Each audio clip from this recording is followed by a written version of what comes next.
Hello, my name is Carol May Whittick, spiritual life coach and host of Higher Energetic Resonance Inspirations. This week the topic is resistance, from Amit Ray. Change is the truth of life. The only thing that causes pain is resistance to change. The way to growth is to accept it and conquer it with a tranquil mind. From Kilroy J. Oldster, Dead Toad Scrolls. The ego might resist change until a person's level of discomfort becomes unbearable. A person can employ logic to overcome the ego's defense mechanism and intentionally integrate needed revisions in a person's obsolete or ineffective belief and behavior patterns. The subtle sense that something is amiss in a person's life can lead to a gradual or quick alteration in a person's conscious thoughts and outlook on life. Resisting change can prolong unhappiness, whereas implementing change can resist internal harmony and instate joy in a person's life. So yes, a great topic this week, resistance. And it's something as a coach that I recognise in all of my clients. And sometimes the resistance will maintain itself throughout us working together, or at least in the beginning, or they've got to the point, or potential clients have got to the point where they've actually got fed up of their own resistance and need some assistance to move through. So just looking a little deeper into resistance, what is resistance, how does it show up, and also ways that we can look to recognise our own resistance and ways to move through it. So firstly, why do people resist? We can resist change even though we know that change is a necessary part of life because of many different reasons. A lot of the time it's just fear of the unknown, and our mind is working overtime to keep us in the safe zone, even though we've got to the point where our safe zone, our comfort zone, is just not comfortable anymore. Firstly, if we're really unclear about where we're going, if we don't have any vision for the future, then trying to move forward into that nothingness, that limbo, that letting go of what is really not working for you, if you don't have a clear idea of where you're going, that can cause a lot of resistance. Some people are just risk takers, like suck it and see and let's go for it. Others really need to have things laid out for them, especially if they are not necessarily the kind of person that will always step out into the unknown or their unknown. It depends on what kind of person you are, but it helps to have an idea of where you're going. And if you don't have an idea of where you're going or what you're trying to change, that can bring a lot of resistance in there. Having a fixed mindset, I think I've spoken about this in previous episodes. Many people are just resistant to change. They don't believe that change is possible. So things are as they are. Change doesn't happen here. I was born this way, and really kind of dig their heels into where they're at as opposed to trying to move forward. So also it depends on the mindset you've adopted in terms of how you see yourself or what you think is possible in the world for anybody. Also, if you have a fear of failure, speak to anybody who's achieved anything in this world and ask them to tell you about the other times that they've tried things that didn't quite work out.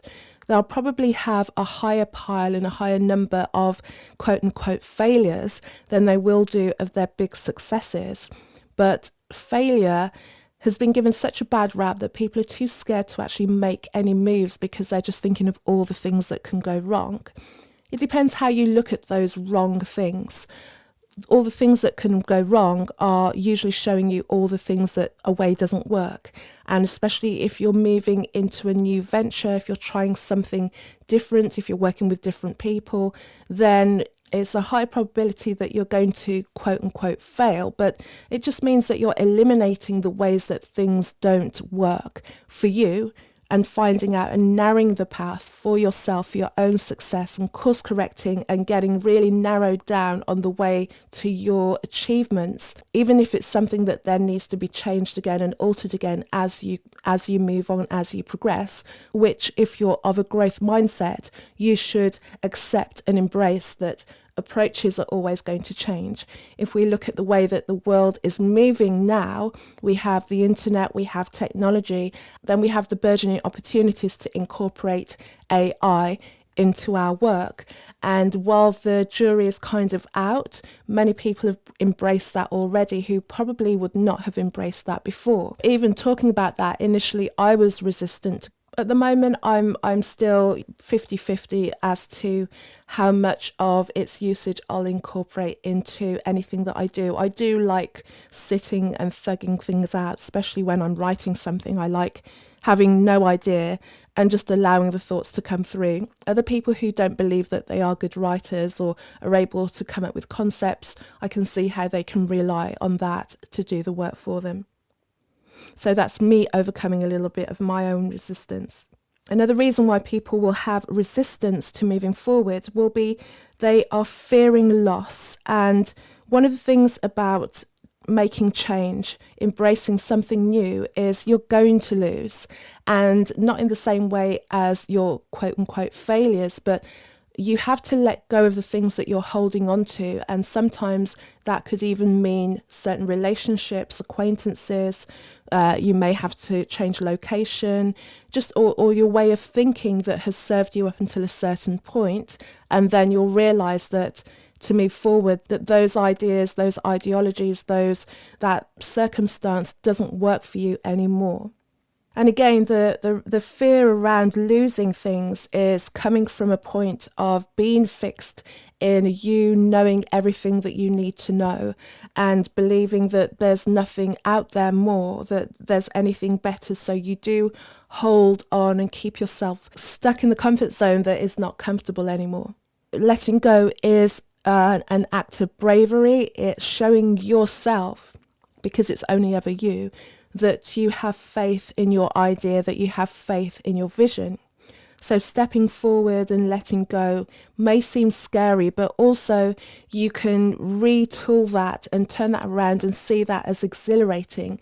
If you look at everything that you've created in your life to date, if there are changes that you want to make, if you're dissatisfied with what you're seeing, then all the things that you have around you and have used around you to create what you've got are not going to be able to move you forward. If you want something different, if you want different results, you're going to have to do different things. And the more that you're willing to change in the swiftest amount of time, the quicker you're going to see those advances.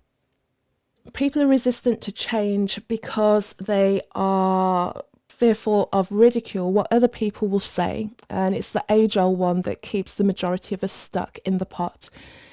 People who are not moving forward will always want to be around other people who are not moving forward, and everyone can stay in that comfort together of not progressing.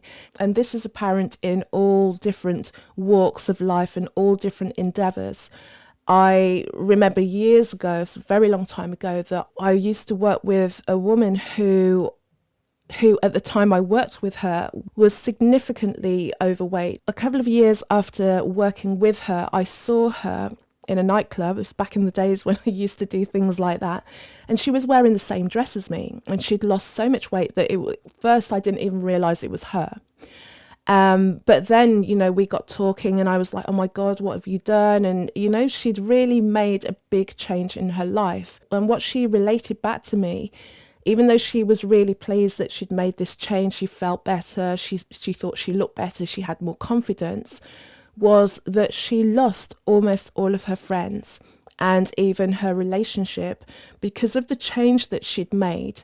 People initially had started to, one, they didn't take her seriously, and because she'd made so many attempts to lose the weight before and had failed, and secretly everyone was kind of pleased with her continued trying and failing because it didn't highlight that they weren't making any changes in their life.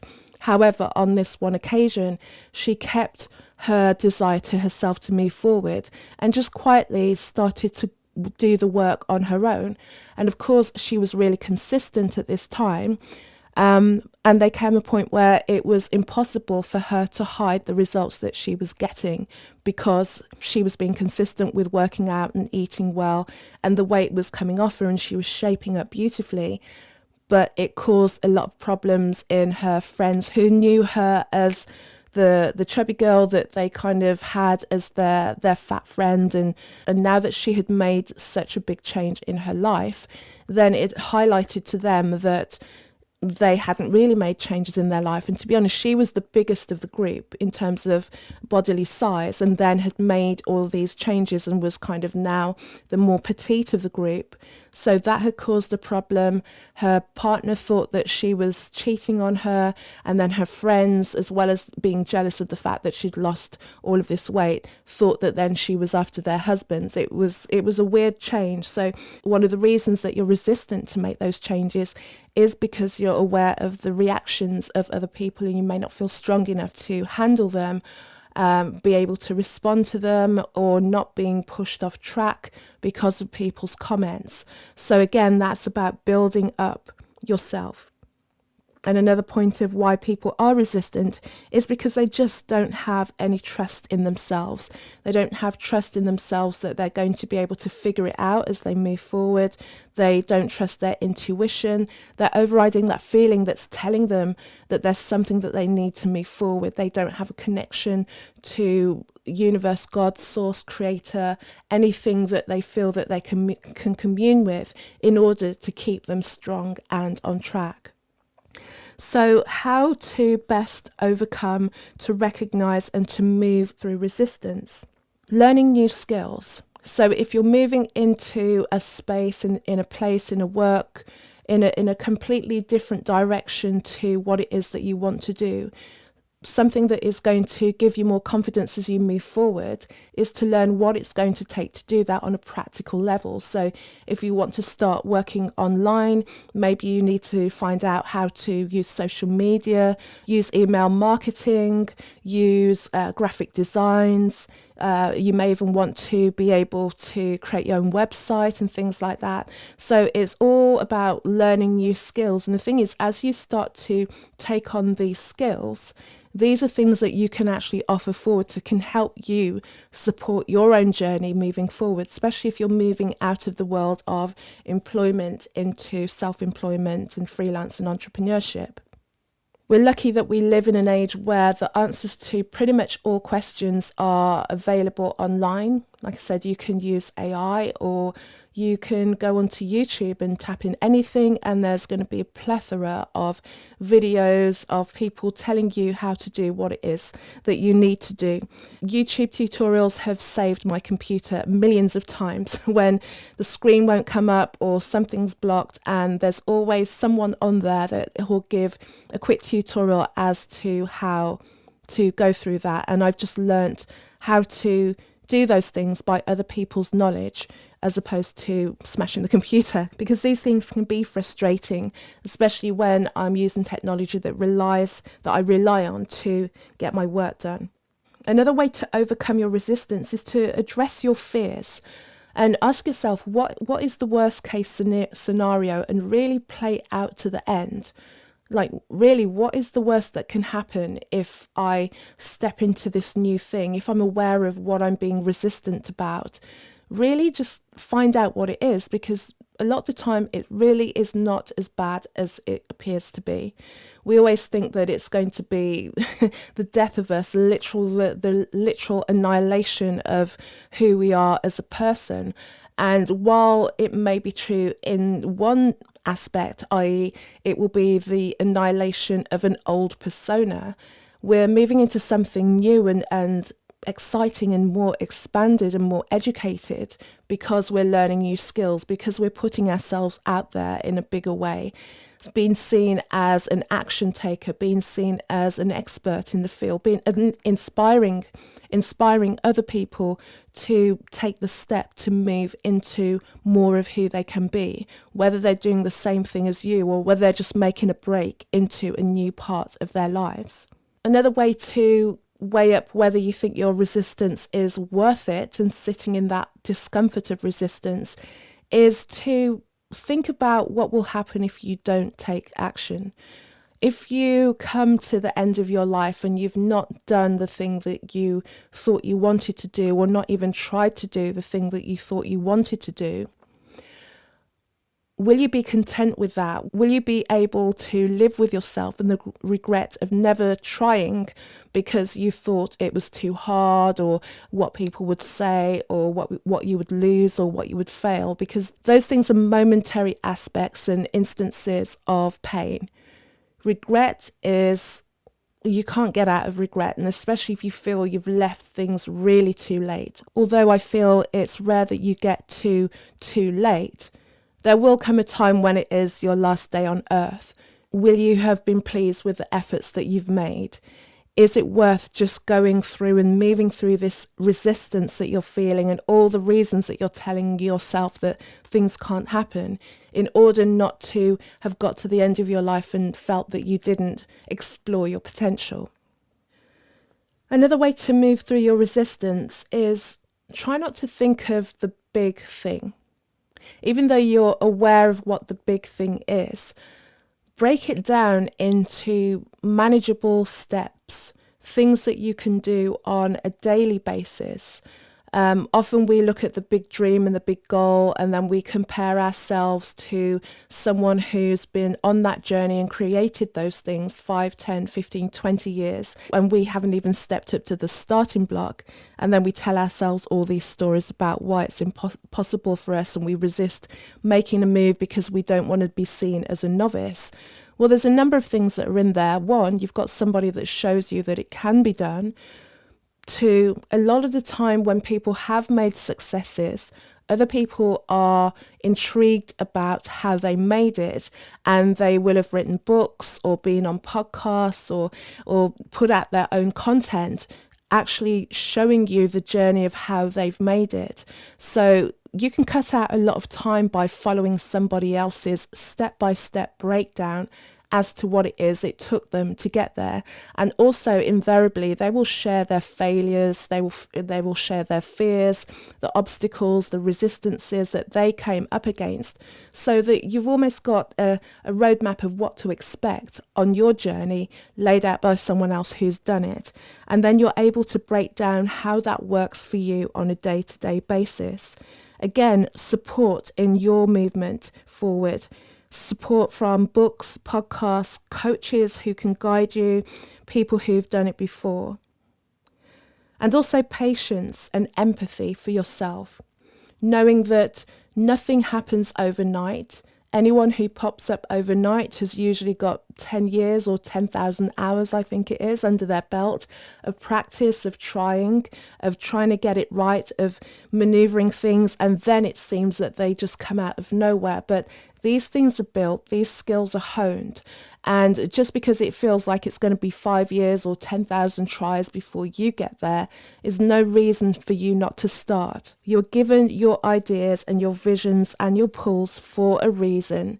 You can choose to ignore it, but moving into that vision is what is going to create the best for you in your life, which is going to bring out the best version of yourself. It's going to bring you the most contentment. Even in the times when you feel that nothing is happening, you stay on it, you keep trying, and through that, you build up a resilience of moving through your resistance, of learning, of keeping trying, of being patient, of understanding that you're going to get there one day. You're going to have successes. And the successes needn't just be the one day when all of these things line up.